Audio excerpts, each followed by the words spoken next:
Slide presentation 7.3 is all about the War of 1812. I'm putting this one here before the presidency of James Madison. It will happen in the middle of James Madison's presidency, but I wanted to talk about it in detail before we get to James Madison, because there are some things that are going to happen as a result of the war during his presidency. James Madison was president from 1809 to 1817, so this is going to happen in the middle, like I said. The goals for the war, James Madison wasn't a strong politician. He wants to uphold the idea of freedom of the seas, that all countries have the right to go through our oceans and travel without having any issues. However, he's unwilling to grow the Navy, which becomes a big problem because he has no way to protect the ships that are traveling for the United States at that time. In 1809, he will sign the act of the Non-Intercourse Act. It opens trade to all countries except Britain and France, since they are fighting. We wanted to stay out of that war, so it's going to open up trade to all other countries. In December of 1810, France says they will accept U.S. neutrality rights, that they will no longer try to impress any U.S. citizen into their navy. However, Britain says otherwise. Of course, they're going to continue with aggression against the United States. They're still pretty upset after us becoming our own country, the American Revolution and all. Madison will go to Congress and ask for a declaration of war. All of the Federalists will oppose this because the Federalists want support from Britain, where the Jeffersonian Republicans, like I said before, want support from that of France. So there's this tension between them. However, Madison gets enough votes, and in June of 1812, the declaration will pass for war. It is also called Mr. Madison's War.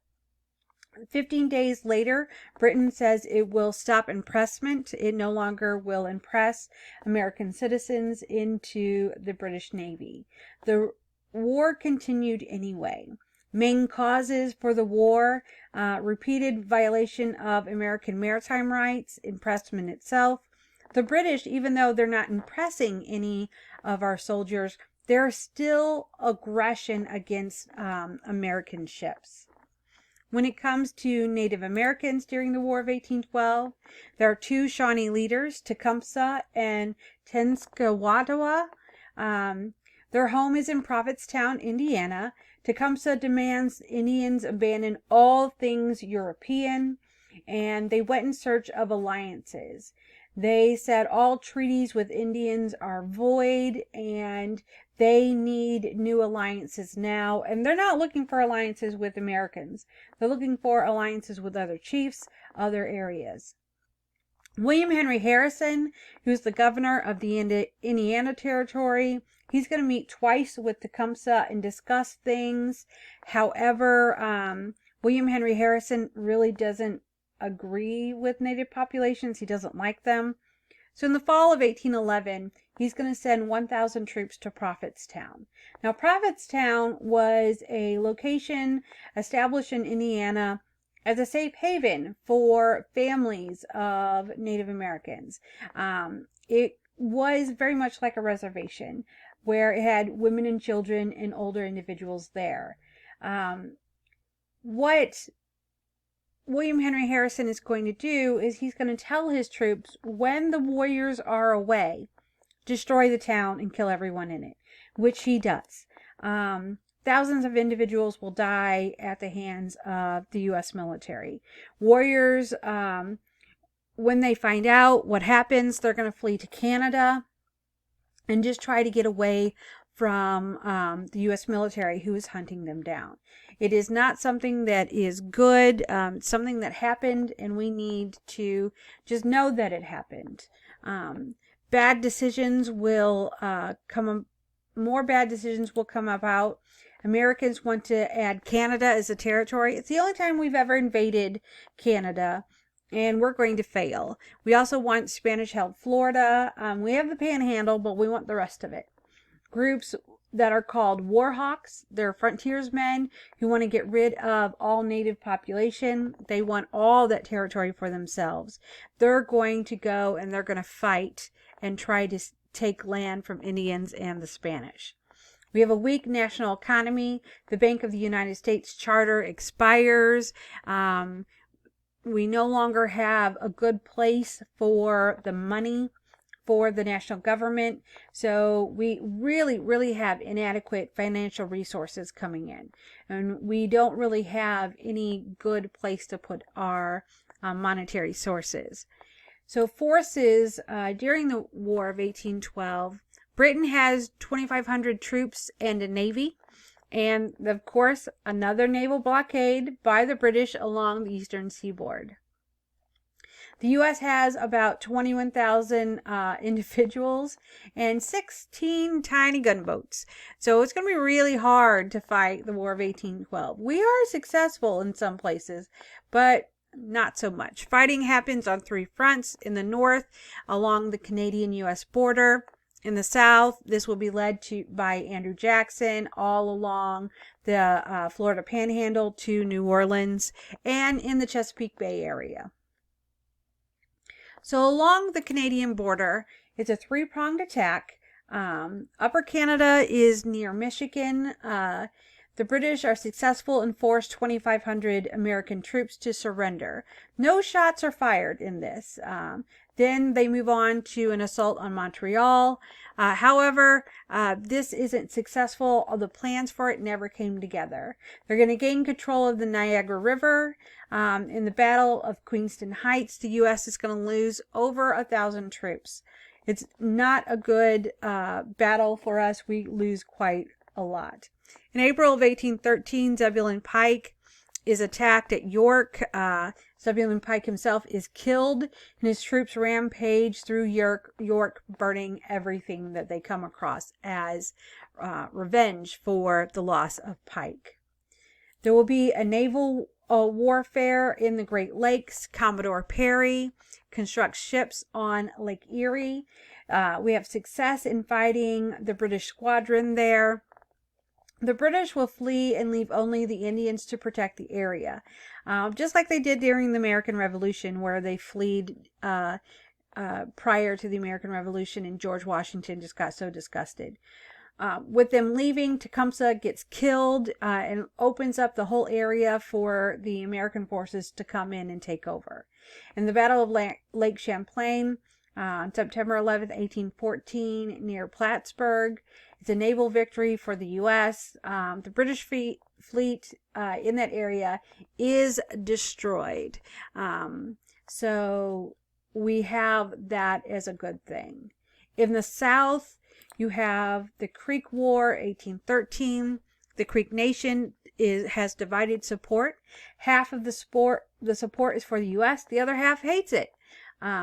In August of that year, 1813, August 30th, Indian forces kill hundreds of settlers in the area. Andrew Jackson, who absolutely hates Indians, he's going to head south with Sam Houston and Davy Crockett.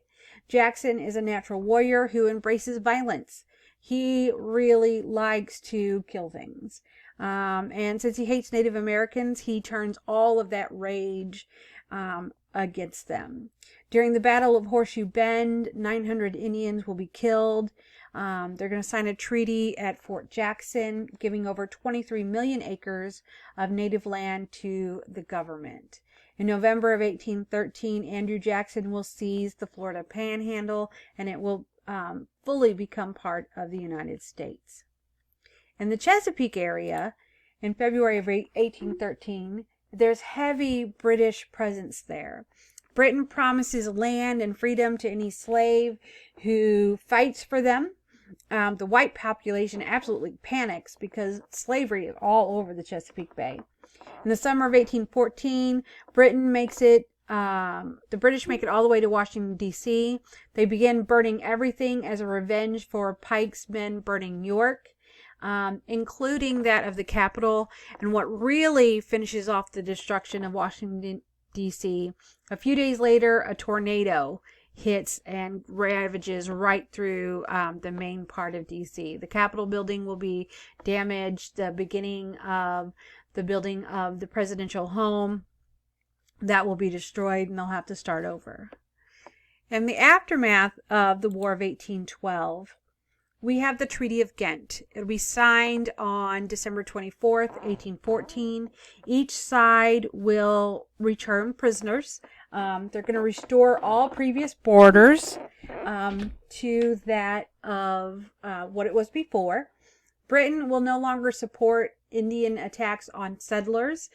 Before, the British Army was going in and helping that native forces really fight against that of the American forces. But Great Britain agrees they will no longer do that. We do not gain Canada. Obviously, Canada is not part of the United States today, but we do gain Florida.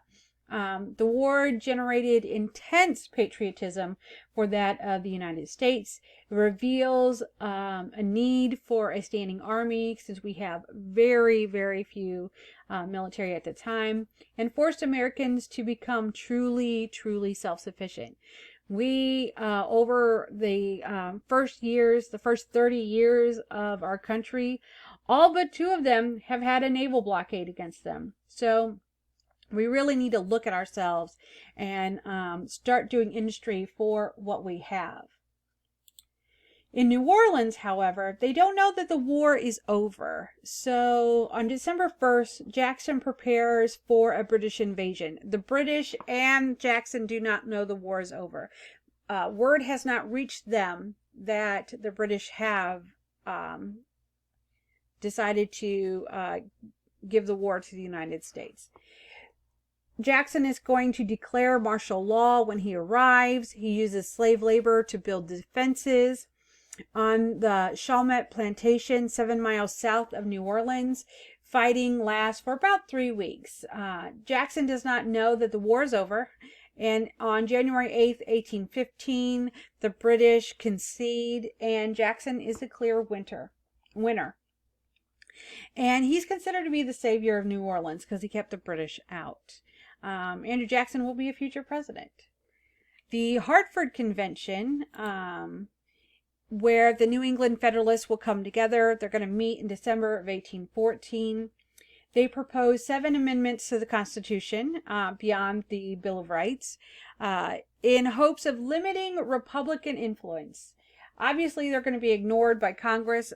Congress is controlled by the Jeffersonians at that time, so they just ignore everything that the Federalists are doing. This will lead to the absolute end of the Federalist. After this year in 1814, no Federalist gets elected to either a congressional position or to the presidency. It leads to the reign of the Jeffersonians, and for a few years, things are going really, really well. So now you need to go on to section 7.4 and watch the recording for James Madison.